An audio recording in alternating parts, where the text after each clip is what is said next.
Olá pessoal, sejam todos bem-vindos. Eu sou Ernesto Breze e esse é o Agecast, o podcast da Abralimp, a Associação Brasileira do Mercado de Limpeza Profissional.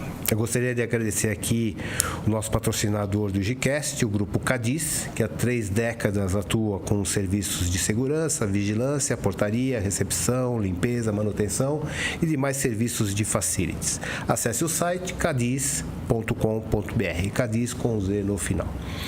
Além do nosso podcast, a Abralimp também possui a revista IG Plus. Eu aproveito a oportunidade para convidar vocês a conhecer o novo site da revista, ficou muito legal. Um dos destaques dessa reportagem é o título Quer ter sucesso em 2023? Transforma a sua equipe, que inclusive tem como um dos nossos papos de hoje é justamente sobre isso, alta performance e negócios na área comercial. Esse assunto eu trouxe um convidado super especial, Cláudio Zanutin. Ele é autor de vários livros, comunicador, palestrante, treinador internacional e professor. Cláudio atua em 2 empresas que fazem parte das 500 mais Forbes, já treinou mais de 300 mil pessoas em 11 anos, é isso, Cláudio? E ajuda as empresas e as pessoas a maximização de performance em vendas e atingir objetivos e metas. Começo com você. Seja bem-vindo, obrigado pela participação aqui com a gente. Grande prazer estar aqui. É sempre bom a gente ser convidado por gente boa. Isso é muito gostoso, um prazerzaço estar aqui. Muito obrigado. Primeira pergunta, atingir objetivos e metas. Como é que as pessoas não percam o foco em atingir objetivos e metas? Cara, você sabe que você falou aí da primeira palavra da alta performance, né? Quando a gente opera em alta performance, a gente tem que entender que isso não é o tempo todo que você opera em alta performance. Mas alta performance... Tem um pico de altíssimas performances. Mas alta performance não é você ser constante o tempo inteiro e produzir a mesma coisa o tempo inteiro? Pô, não dá, ninguém consegue. Nem o Senna, né? Nem o Senna conseguia. Usain Bolt, por exemplo. Usain Bolt tem uma frase que eu acho extraordinária. Ele fala assim, eu treino 4 anos para correr 9 segundos. Tem gente que quer resultado em 2 meses. Então, para você operar em alta performance o tempo todo, é muito desgastante. Agora, agir em alta performance, fazer as entregas em alta performance, conduzir uma aula em alta performance, conduzir um negócio em alta performance, ele tem uma exigência de picos que a gente precisa investir tempo, talento, garra, né? A gente precisa de esforço, trabalho. Então o esforço é um fator importante para a busca com excelência. Então não tem como você não se esforçar bastante para conseguir resultados excelentes. Com pouco esforço, pouco resultado. Mais esforço, mais resultado. Como é que você atinge objetivos e metas desafiadoras? Com disciplina. Não tem 7 passos, 5 formas, 4 maneiras, né? Então, quando a gente olha para objetivos e metas, tem um livro meu que fala disso, se chama Como Construir Objetivos e Metas Atingíveis, onde eu conto um pouco dessa história, dessa busca constante pela excelência para a gente operar não só a nossa vida, mas também os nossos negócios, para que eles atinjam alta performance ou picos de alta performance com uma frequência maior. Mas você vai perceber, você teve negócio, você sabe disso, você não consegue operar todos os negócios em altíssima performance o tempo todo. A energia é muito grande. Pô, você nem estaria aqui, cara. Já tinha tido uma parada cardíaca, um AVC, qualquer coisa dessa. Meu, a gente não aguenta, né? Mas é importante. Agora, treino é treino, jogo é jogo, né? Não adianta também querer que o negócio opere em alta performance, que a venda ocorra em alta performance, que a excelência operacional aconteça sem uma dedicação. E outro ponto, o objetivo é maior do que a meta. Isso tem que ficar claro para todo mundo. A meta é uma parte quantitativa do objetivo. São dados e fatos mensuráveis que eu consigo trabalhar dentro do objetivo. Então, eu tenho objetivo, metas, submetas, indicadores, né? Que são os KPIs que eu vou trabalhar para poder alcançar um resultado de alta performance. Como é que o marketing alinha com vendas? No Brasil, a gente tem um fator um pouco diferente, né, cara? Se você for pegar tecnicamente, o marketing deveria ser tão potente, o marketing deveria ser tão excelente, que uma das funções do marketing seria tornar a venda um supérfluo. É como se as pessoas caíssem na máxima do seguinte: Coca-Cola vende sozinha, né? Tem isso? Agora não, porque tem muita mudança, né, de consumo. Mas muito tempo teve essa, né? A Coca-Cola. Coca-Cola vende sozinha. Então essa ideia, essa mística, né, de Coca-Cola vende sozinho, é porque o marketing é tão competente que você tem essa impressão. Os comerciais são extraordinários, a distribuição é extraordinária, a capilaridade, né, dos PDVs, dos pontos de venda, não é? Você vai em qualquer lugar, você está lá num resort, lá, né, em Cuba, no meio do nada, você fala, eu quero uma Coca, tem um cara que tem uma Coca-Cola. Você está num quiosque no interior de Fortaleza, tá certo? De boa, dando uma volta ali nos rincões do nosso país, você vai me dar uma Coca. O cara fala, tem, tirando a orla do Rio de Janeiro, que é dominada pela Pepsi, tudo bem. Mas você tem lá uma facilidade. Então o marketing deveria fazer isso. É função do marketing. No Brasil tem um pouco de inversão. As áreas comerciais no Brasil, elas são muito mais potentes. Na maioria, em grandes multinacionais, por exemplo, quando chega no Brasil, tem um pouco dessa inversão. Às vezes o diretor comercial tem mais força. Vou chamar de força, mais força do que poder, né? Mais força do que o diretor de marketing. Porque no Brasil você tem uma locomotiva. O Brasil, cara, pra você ter uma ideia, né? Eu acho isso extraordinário isso aí. A gente treina vários países, né? Além do Brasil, que já é continental, vários países. Cara, tem lugar que a gente chega que o brasileiro é ovacionado, bicho. Ninguém vende como a gente vende. E deveria ser. E ainda assim existe essa confusão, entre aspas, né, entre vendas e marketing, né? A gente vê as empresas aí criando SLA para ajustar tudo isso, e marketing sempre fica meio que atrás, né? Então, é justamente por causa disso. Porque, por exemplo, se você pegar a essência do marketing, pensar na venda como uma função, que quando você chega lá no marketing, você tem pesquisa, priorização, planejamento, segmentação, produto, preço, distribuição, comunicação, certo? Eu tenho que olhar para essas condições do marketing para desenhar um bom planejamento estratégico de marketing. O fato é que hoje, com Agile, nesse mundo facebookado, instagramável, a galera quer tudo fast, né, bicho? Quer tudo rápido. Então, fazer um plano de marketing. Outro dia eu vi uma pessoa pondo fogo num plano de negócio no Instagram. Entendeu? Você não precisa de um plano de negócio. Então, aí quando você vai investigar essa pessoa, ela fez o negócio, quebrou. Entendeu? Então, tem uma falta de percepção, na minha opinião, nesse negócio fast, que os caras não querem ter um tempo dessa reflexão. Por quê? Porque dói, é pesado. Então, você vai... vamos montar uma estrutura para pensar a melhor distribuição para o nosso produto? No tangível. Vamos pensar aqui para vocês, quando a gente pensa em serviço puro, esse é um ponto importante, cara, para discernir. Porque quando as pessoas têm a mania de falar de serviço e produto, né? Produto e serviço, tal. Sim. Quando a gente pensa tecnicamente, a gente só tem produto. Só produto. Automaticamente ele já vai para duas variáveis. Uma tangível e outra intangível. Então eu tenho a tangibilidade e a intangibilidade desse produto. Na tangibilidade eu tenho duas variáveis. Ou ele é bem durável ou bem não durável. Ou ele é um automóvel ou ele é uma calça jeans, certo? Ou ele é uma xícara ou ele é um avião. Né? Então eu tenho essa tangibilidade daqui. Como é que eu agrego na parte de baixo da intangibilidade? 4 fatores são importantes para a intangibilidade dentro daquilo que é chamado de serviço. Um é a perecibilidade. O nosso chamado serviço, ele tem uma incapacidade de ser estocado, né? Você não guarda 7 limpezas de chão hoje, né, para fazer amanhã. Sim. Não tem como, né, ao mesmo tempo. Tem outro ponto que é a inseparabilidade. Você não manda a tua cabeça para cortar o cabelo, você tem que ir junto. Tem mágica. Ainda não, né? Não sei se vai ser. Não dá para mandar. Ou você traz o barbeiro, né, cara? Das duas uma, né? Certo? Depois você tem uma heterogeneidade, que é uma característica importante daquilo que a gente põe no plano de vendas para o chamado serviço. Porque quando você pega o Antônio começa a pintar a parede da esquerda para a direita, faz o rodapé, depois faz o teto, aí depois faz o meio. E ele põe 15% de água na tinta. Quando você contrata o João põe 20% de água na tinta, começa da direita para a esquerda e faz os acabamentos depois que ele pintou a parede inteira. Então você nunca vai ter uma homogeneidade, que é como o que acontece com essa xícara, por exemplo. Você põe para rodar, roda 1000 xícaras, vai ter um desvio padrão aqui de produtividade, uma quebra, acabou. Sai tudo igual. Então esses pontos são importantes. E o outro é a variabilidade. No ambiente de serviço puro, intangível, você tem uma variabilidade muito grande. Você tem, sei lá, você passa numa mesma rua, você tem 7 manicures diferentes. Você passa em algum lugar, você tem um monte de empresas que vão fazer a limpeza do chão, que vão fazer a limpeza de fachada, né? Que vão entregar algum tipo de serviço em facility para as organizações. Qual é o diferencial?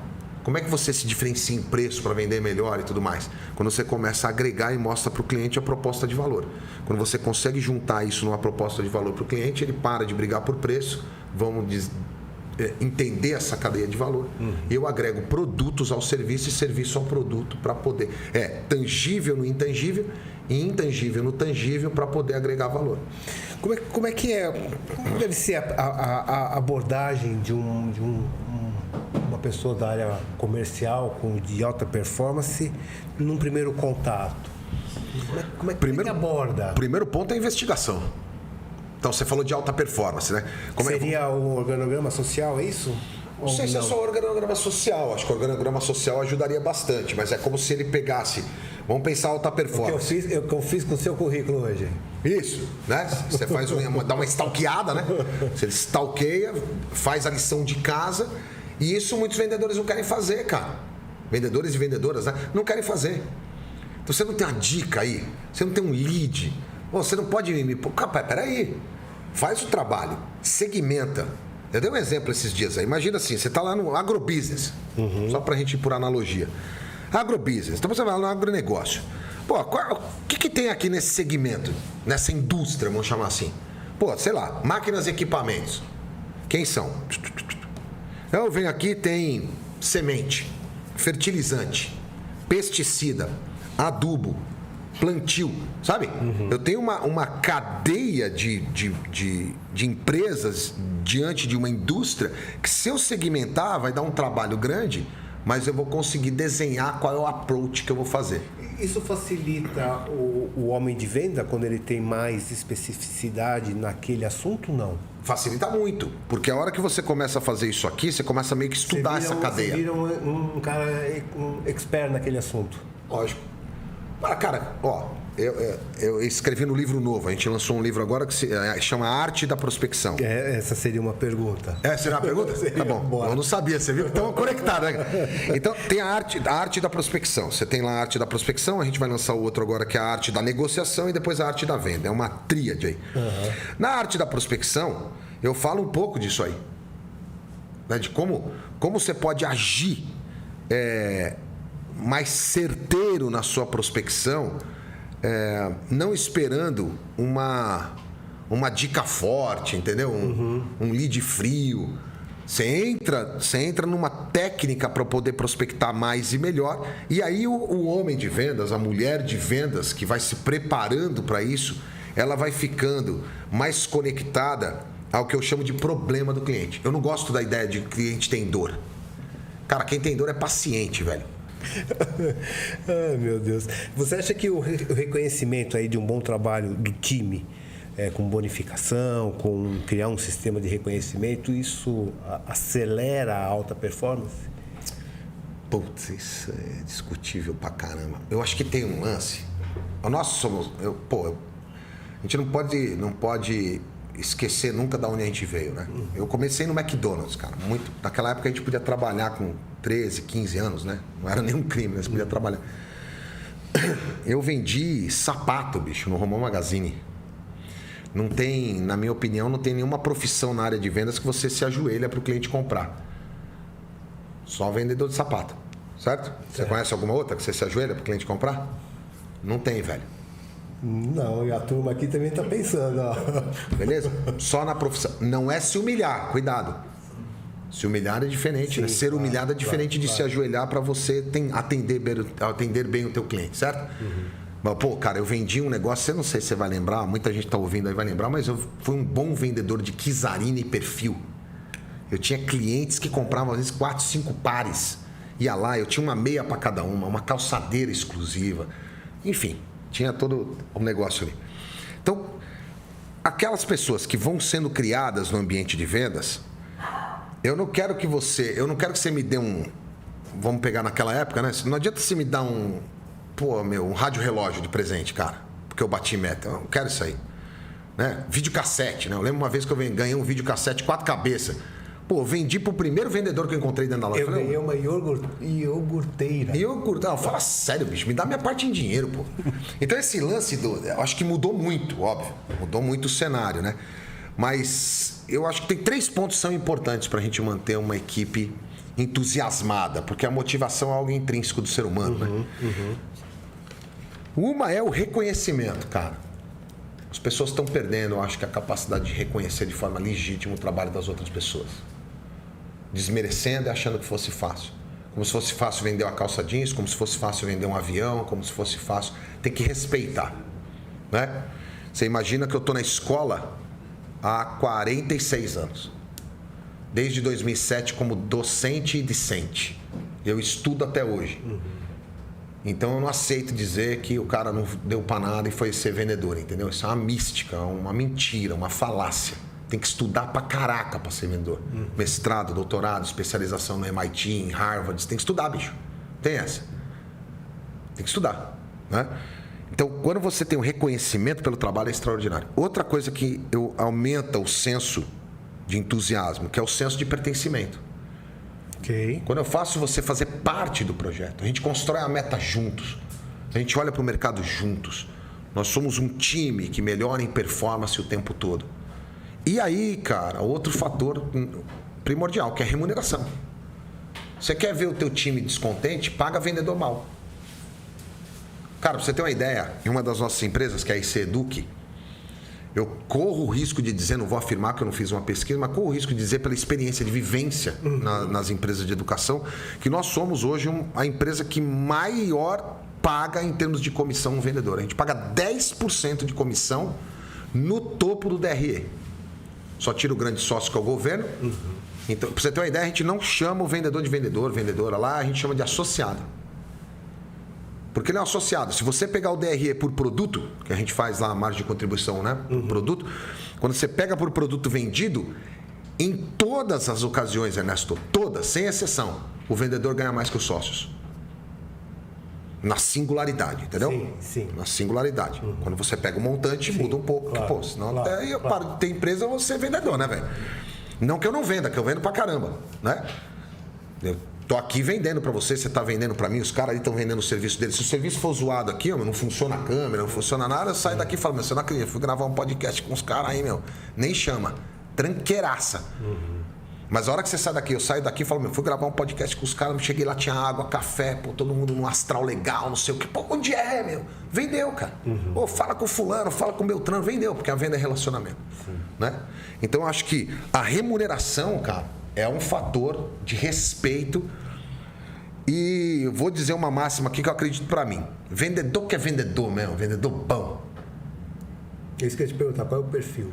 O cara quer saber qual é o remunerado dele variável, bicho. Quer saber qual é o fixo. Porque não tem limite. Não quero que você me dê 2 contos fixo. Me dá 10% de comissão, velho. É isso que eu quero. Deixa o resto comigo. Vou pra cima, não é alta performance? Vou segmentar, vou planejar, vou pesquisar, vou fazer. As empresas conseguem perceber a importância desse planejamento, dessa estruturação e colocar esse time junto para definição de metas e objetivos? Consegue, inclusive a gente faz isso aí. A gente faz isso que você tem o desdobramento das metas. Né? Então esse trabalho dá para ser feito com o time, sim. Agora, não esquecendo o seguinte, eu falo isso no livro. Quando a gente fala de, acho que em todas as equipes, né? Não só comerciais, mas a meta ela tem que ser 60% down top e 40% top down. De baixo para cima 60% e de cima para baixo 40%. Não adianta você pegar, você é meu líder e você ficar definindo meta para mim o tempo todo. Sim, se você não compra, você não vende. Entendeu? Agora, quando a gente faz isso em conjunto, eu falo, ó, chefe, aqui nesse mercado, porque você é gerente, bicho, você é diretor, você está com outra preocupação. Por mais que você vá a campo comigo, por mais que a gente faça a rota junto, por mais que a gente visite os grandes clientes, key account e tal, quem está lá todo dia sou eu, não é você. Então, enquanto os grandes líderes não entenderem isso e não respeitar o cara dentro do organograma, a gente vai continuar vendo coisas nas empresas que o diretor vira gerente, o gerente vira coordenador, o coordenador vira supervisor, o supervisor vira vendedor, entendeu? Você tem um downsize na cadeia de comando porque o cara não confia no time.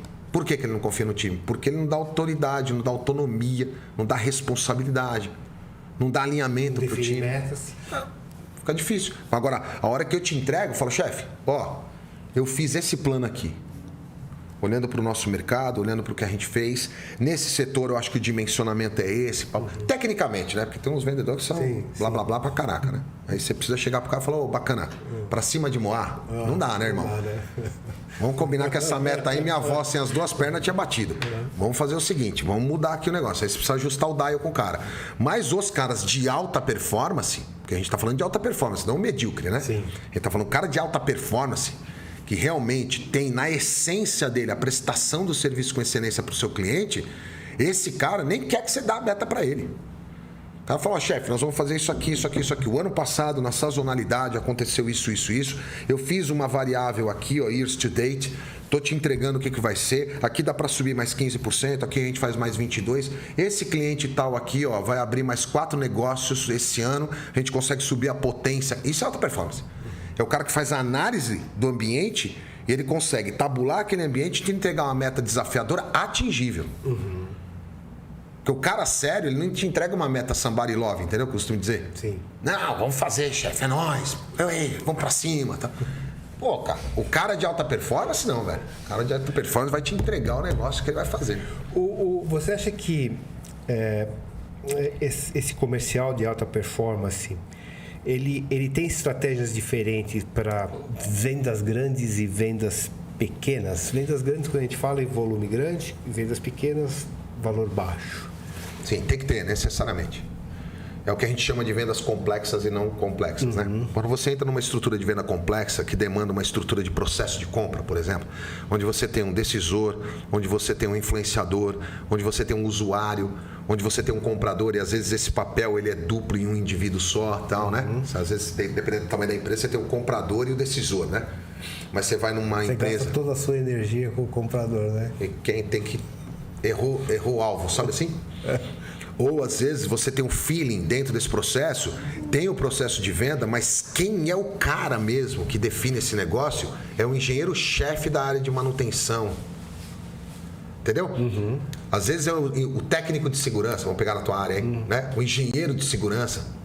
Sabe? Isso não está nem no RH, você está prospectando no RH, você está tirando no RH, mas quem define isso é o cara que ainda é o engenheiro de segurança. Sem dúvida. Que vai mandar a demanda. Você vai cair em compras.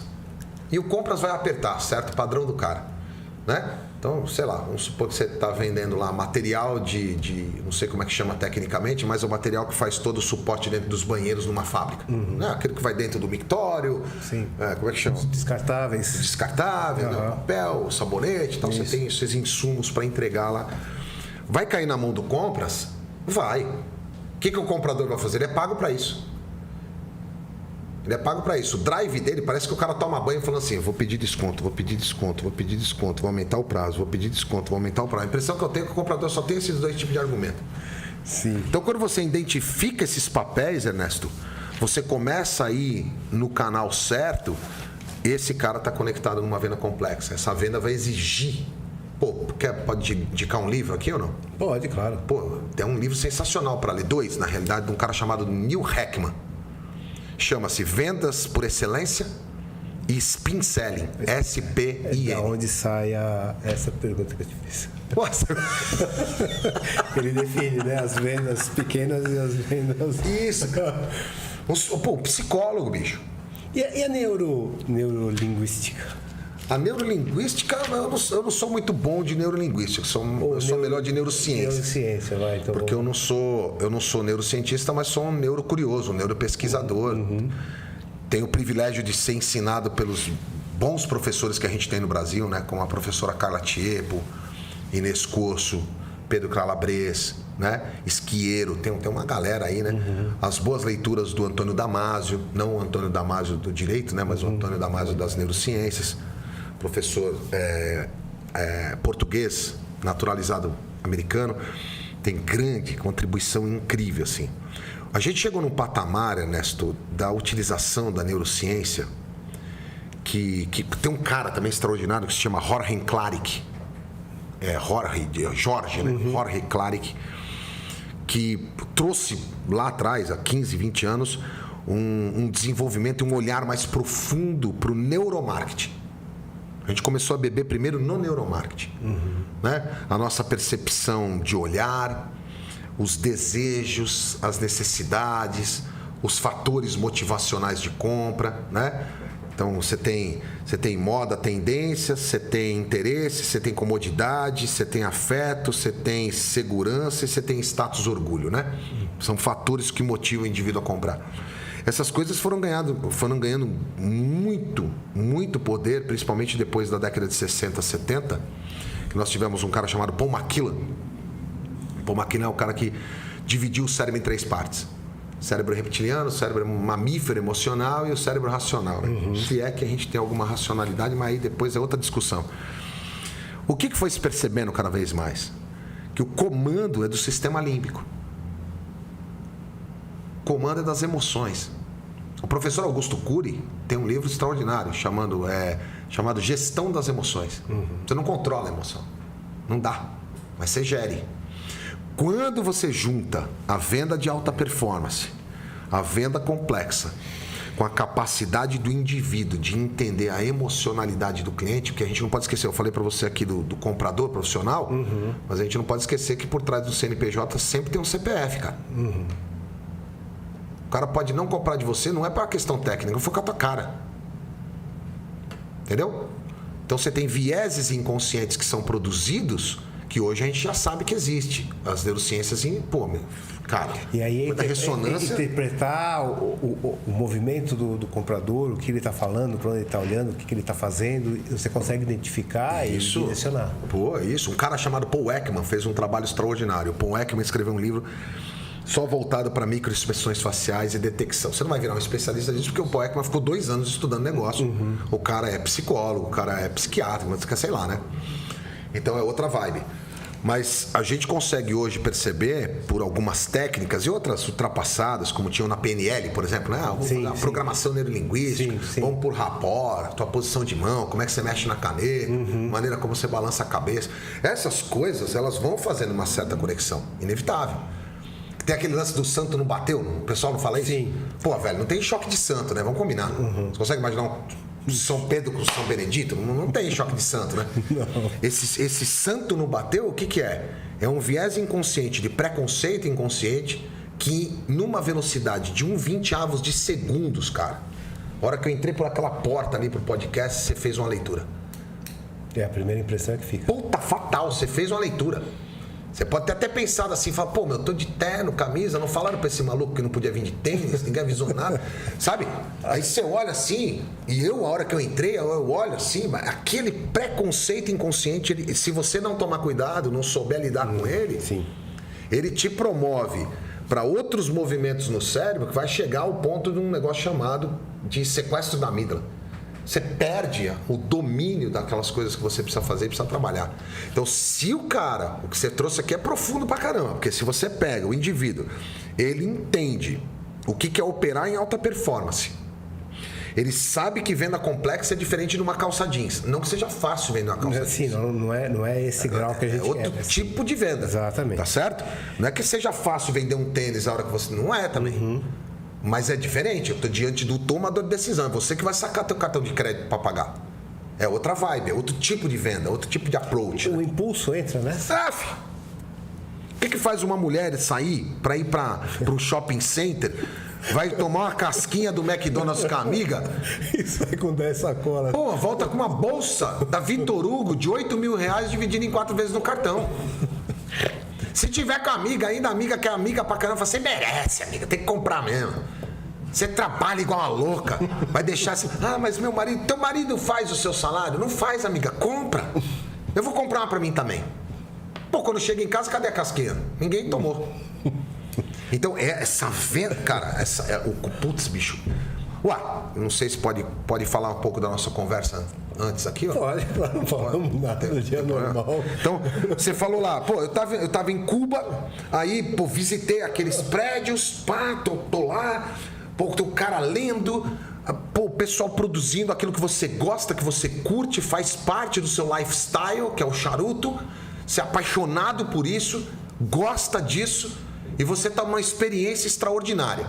Se aquela pessoa fala para você assim, não, o senhor pode pegar o charuto que o senhor quiser aí, tá bom? Mas aqui, quando a gente pega aqui já na ponta, o senhor já passa ali, custa $50, tá? Só para experimentar cada um. Você fala, tá bom, bicho. Tô nem aí, custa $50. Se fosse 100, ia pagar também. Porque o que eu tô experimentando aqui, eu nem sei se eu vou experimentar outro dia na minha vida. É uma sensação única, né?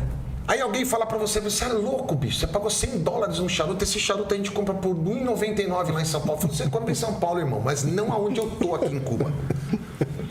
Você percebe? Sim, completamente diferente, né? Cara, é o que faz a pessoa... Né? Pô, faz a pessoa comprar 3 bolinhas redondas. 3 bolinhas redondas, uma assim, outra assim, outra assim. Dentro da Disney, 3 bolinhas redondas. Sim. De creme, com cobertura de chocolate. Custa $6,75. O que faz uma pessoa em sã consciência pagar $6,75 num sorvete que cabe na palma da tua mão, que tem 3 bolinhas, bicho? Cara, você tá lá, né? É a magia, velho. Teu filho, entendeu? O moleque tá ali e falou, pai, compra aí. Você fala, vai, né? $6,75. Tem que ter comprado tudo em charuto, cara.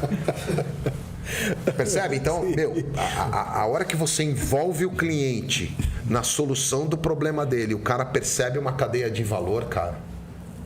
Bicho, é impactante. Deixa eu te perguntar outra coisa, já que a gente está criando aí essas relações, como é que é o líder com relação a todos esses desafios? Qual o papel do líder comercial, né? Comercial, Cara, o papel do líder é ensinar e inspirar as pessoas de propósito com propósito, para que essas pessoas alcancem os resultados e o sucesso que é significativo para elas. Com a habilidade de colocar a gente certa no lugar certo, fazendo a coisa correta. É isso que o líder comercial tem que fazer, cara. Ele tem que ser fonte de inspiração e de ensino o tempo todo para esse time. Hoje em dia, a gente vê, Ernesto, alguns caras, que os caras querem dar o comando pro time, mas ele não quer passar a vergonha de perder uma venda lado a lado com o cidadão no carro, entendeu? Eu sou teu líder, pô, não sou super-herói. Tá vendo, chefe? Você também não fechou. A gente tentou, né? A diferença entre mim e você é que eu sou seu diretor e você é o vendedor. Só isso. É funcional. Mas o desafio da venda, meu brother, é nosso. Você acha que a dispersão, o retrabalho é uma causa... De baixa performance? Pô, pelo amor de Deus. É a falta de preparo, né? O cara não quer preparar, meu. Costumo dizer, o cara gasta a vela boa com defunto ruim, sabe? Pô, bicho, cara, se prepara, meu. Se prepara, cara. Não vai... Quando a gente fala de venda complexa, o tiro é de sniper, não é de bazuca. Não é de metralhadora. Às vezes o cara pega uma bazuca para matar uma barata, entendeu? Não faz sentido. Quando o cara se prepara, Ernesto, ele faz a lição de casa dele. Eu tenho visto muito isso no Brasil, fora do Brasil, em equipes comerciais espalhadas pelo mundo todo. O cara não quer preparo, bicho. O cara não quer se preparar mais. Trabalhar dá trabalho, bicho. Trabalhar dá um trabalho danado, cara. Só que os caras não querem fazer. O cara quer Você não tem uma lista? Você não tem uma lista aí para me dar, hein? Como assim lista? Nessa lista vai vir gente que já morreu. Mais comum do que qualquer outra coisa. Cara, impressionante. Como assim lista, meu? Outro dia o cara me pediu uma lista, velho. É que eu tinha, né? Você sabe o que eu levei pro cara, né? Pegou uma lista, páginas amarelas, falei, ó, tem essa aqui aí, se você quiser usar. Mas o que é isso? Você não pediu uma lista? Tá aqui, ó. Essa foi a que a gente mais recebeu. No... Imagina o cara levando aquilo tudo pra entregar, né? O trabalho que dá, meu. Que absurdo um negócio desse. E a gente fazia, lembra? Você olhava ali na lista, você via algumas coisas, tinha match, o vendedor se preparava. Hoje, com o advento de mais tecnologia, eu acho extraordinária a tecnologia, né? Você pega o poder hoje, cada vez mais, das inteligências artificiais que vão operar. Agora, a gente já acompanhava o GPT, né? Que apareceu agora em tudo quanto é lugar aí, quando eu fiz a minha especialização no MIT em transformação digital, a gente já via essas ferramentas todas lá, como blockchain, 5G, né?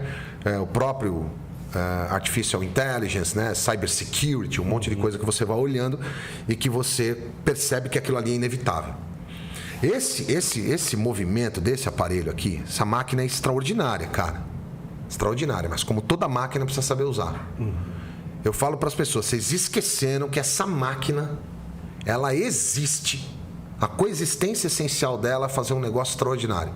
Fazer e receber ligações. Você não tem noção. Esse negócio você fala, o outro cara atende do outro lado. Os caras estão com medo. Estão batendo a insanidade, Ernesto. O cara manda um WhatsApp pra você perguntar se você pode falar, se você pode atender, ele te liga. Pô, vai ser louco debaixo da porta, bicho. Cara, liga pro cara, se ele não puder atender, ele não atende. Porque se você escreveu ele não pode atender, o que ele vai responder? Não, né? Não. Cara, mas ele pegou o telefone, tem que responder, né? Não sei se você percebeu aqui, mas enquanto estávamos conversando, vieram 2 ligações, você viu? Eu vi. Pô, eu não atendi, não posso atender. Adianta o cara me mandar um WhatsApp, pode atender? Não pode. Então eu acho que as pessoas estão jogando também nas costas da tecnologia uma solução que ela não vai entregar.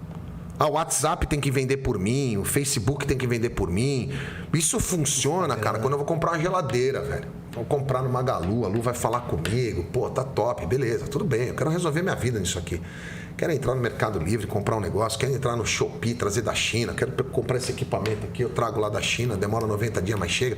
Beleza, tá tudo top. Mas numa venda complexa, de alta performance, não dá. Não dá pra fazer isso. O cara quer saber se você está envolvido no negócio, se você está comprometido, se eu vou trazer a solução para você, se eu vou dimensionar a equipe correta, que tipo de pessoas eu vou colocar aqui para fazer a portaria, para fazer a limpeza, para fazer o atendimento ao meu cliente que chega na recepção. Ela quer saber. Eu não posso, ainda não. Mas, cara, eu acredito muito que em setores como o de vocês, daqui a pouco, cada vez mais, as máquinas vão tomar uma proporção. Isso já vem acontecendo já há alguns anos. Que a transação, bicho. Sem dúvida. Entendeu? Põe o banheiro para limpar. Tem 3 máquinas para limpar banheiro. Isso é produtividade, isso tudo o mercado está bem consolidado, né? Os grandes players aí, os fabricantes de máquinas, equipamentos, produtos químicos, cada vez mais desenvolvendo para que aumente a produtividade cada vez mais, né? Porque a indústria faz isso há 20 anos, né?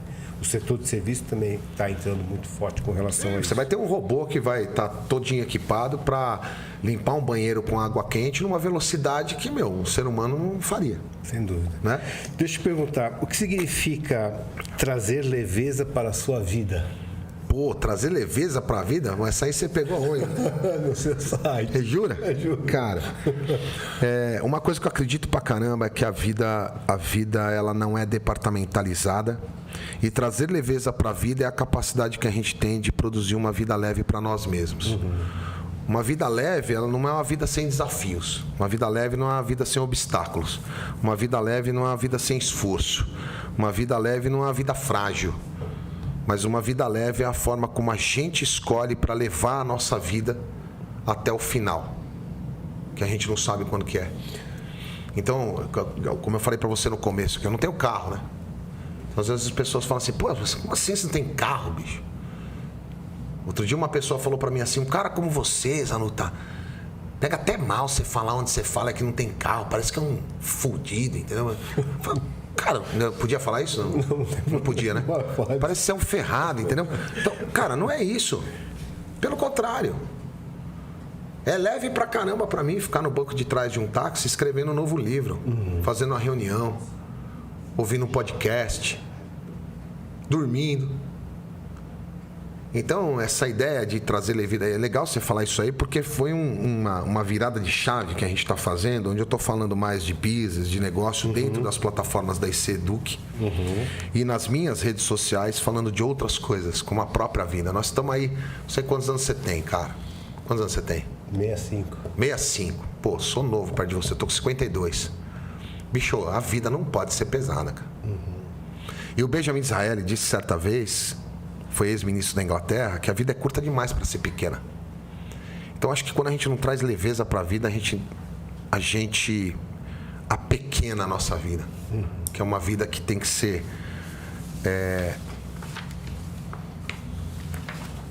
tem que ser possível, Ernesto. De quando gente como eu, como você e os caras aqui, quando a gente se encontra com alguém, o simples fato da gente se encontrar tem que ser muito bom para você e tem que ser muito bom para mim. Sabe assim? Porque a gente nunca se viu na vida, velho. Isso é verdade. A gente nunca se viu na vida, bicho. Eu acho muito louco isso. Então, aqui a gente se encontrou aqui agora. O pessoal já sinalizando ali, ó, vamos terminar. Nós vamos acabar. Pô, mas a gente nunca se viu, cara. E aí a gente se conecta aqui. Por qual motivo, bicho? Entendeu? Tem que ser leve isso aqui, tem que ser gostoso. A gente trocar um telefone, depois bater um papo. Eu não fumo charuto, mas tomo cerveja. Entendeu? Às vezes, né, meu? Tá tudo certo. Tá tudo certo, a gente vai lá, se encontra. Então, esse trazer leveza pra vida é a capacidade que eu acho, Ernestão, que a gente vai produzindo pra nós, pra vida ser boa, do nosso jeito. Não é ser egoísta, não é ser um bigólatra, mas ser altruísta, garantindo também o nosso lifestyle, a forma como eu curto viver. A forma como eu gosto de viver. E a forma como você gosta de viver. E a gente se respeita, a gente se curte, a gente troca ideias, se comunica. Platão, para fechar, disse isso uma vez que eu acho extraordinário, né? Falou assim, ó, pessoas mesquinhas falam das coisas. Pessoas medíocres falam das pessoas. Pessoas inteligentes trocam ideias. Muito bom. Cláudio, assim, com certeza vou sugerir a parte 2. Nós temos das perguntas todas que nós elaboramos, fiz uma. Foi uma só? Daquelas elaboradas. Caramba, assim. O resto veio. Tava na esperança que a gente já tivesse feito umas 9. Já. O resto foi tudo de dicas, né? E de deixas do todo o seu conhecimento, que facilita muito para mim direcionar. Então, espetacular. Assim, obrigado. Um prazer muito grande conhecer você. Vou sugerir parte 2 desse nosso bate-papo. Vambora. Pô, me chama. Você viu, né? Fácil pra eu chegar aqui. Facinho. A próxima eu já venho a pé. Em nome do Ricardo, que é o nosso presidente da Abralimp, queria agradecer, assim, muito a sua participação, o seu conhecimento, a sua cultura, assim, é invejável no bom sentido, claro, né? Muito legal. E agradecer aí aos ouvintes, né, pela participação, falar da Fundação Abralimp, que é uma área de cultura dentro da Abralimp, www.abralimp.org.br. As nossas plataformas digitais estão disponíveis aí para você assistir o nosso podcast de hoje. Cláudio, mais uma vez, muito obrigado. Obrigado a você. Valeu, foi muito bom. Tchau, pessoal. Até a próxima.